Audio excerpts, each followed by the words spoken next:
Yeah. Hey. Kesian baik sisi lagi lunak loh. Kau pas dalam ni sangat lunak itu lah. Angat sebagai kerja air.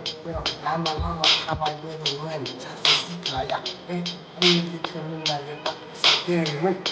Ani kesiya iputo lazi bayani kesiya ye Nengkunu nane imaniban Pang laza bay bikanu nane yang Seblani fane ang bikanu demen Nengi mohor ku nai na ya Fui sona lalu zulum murai zana se istana zo Online nane kasih bezo Simang ini tasibin nama Nengkunu nane simang Nengkunu nane yasih Kesukaan watan yang nengkuni Orang ini sona ang nengkuni pak